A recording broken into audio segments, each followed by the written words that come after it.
po jako akawuwo. If they vote that I should not lead them, I'll accept the decision. But I'm optimistic for victory. Zigenzo okuwera ssaawa mwenda ez'okumakya ng'abakulu mu kakiiko k'ebyokulonda mu disitulikiti y'Omoro batandise okutambuza bokisi ezibadde zigenda okukobebwamu obululu nga bazoolekeza mu bifo eby'enjawulo ebironderwamu.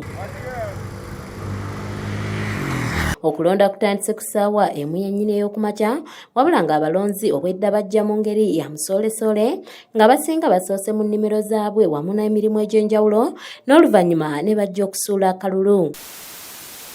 Ku ssaawa 5:30 akwatidde ekibiina kya NRM Bendera Andrew Ojok Oranya asudde akalulu ng'onaawerekeddwako abamu ku booluganda lwe ng'alondedde ku ssomero lya Ajjo Primary School kyokka nga nabo era abalonzi babadde batono. It's a farming period, so I believe they'll come here. But the other polling stations are really filled up right now. Yes, just for I think this particular one, they're a bit few, but they'll come in. And the candidates' images are very clear. I saw mine first time I looked in.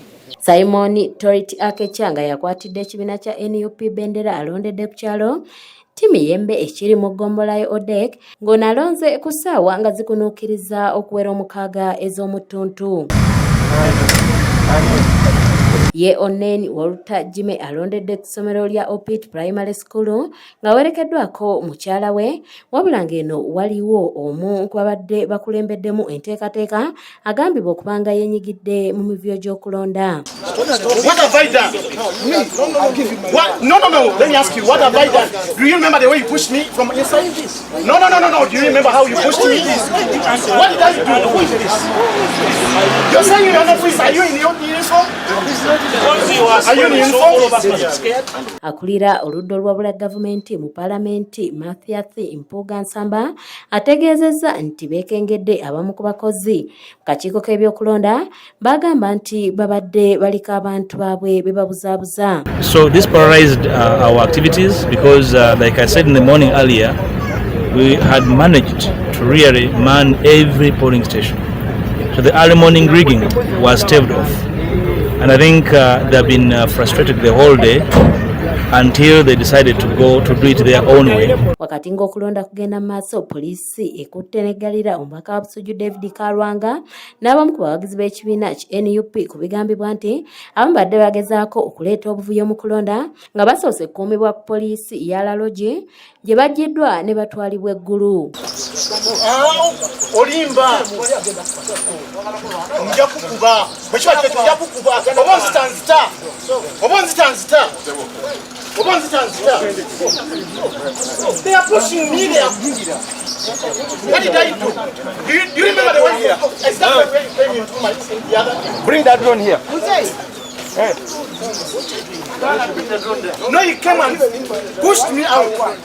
I was trying to explain to them. You talk to me. Omwogezi wa poliisi mu kitundu kya Aswa Ong'omu David akakasizza okwatibwa kw'abantu bano era n'ategeeza nti bakyagenda maaso n'ebikwekweta ebirala. There is we are carrying on random arrests on persons whom we have got outside the required guidelines for these by-elections. Okay? I've been emphasizing that we gave opportunity for people during the campaign period to freely interact with their supporters and with their candidates. That was during the campaign period. But today is the voting date for the eligible voters of Omoro County. So if you are from Kampala and you want to be part of this, really we see irrelevance in that. Okay? Wetukoledde eggulire lino ng'okubala obululu kukyagenda mu maaso. Our intelligence has established that there is a section of persons who are mobilizing themselves from outside there with ill motives of coming to interfere with this process, which is very wrong. So you see the high level of vigilance we have exhibited and our forces are trying to implement is that we are trying to curtail the aliens who want to come and interfere with the by-elections here in Omoro. Kanyike Kevinizi yakusakidde eggulire lino ku lwa ABS television. Cannot explain why members of parliament and other agents have been arrested. They have now been taken to Gulu. So they wanted space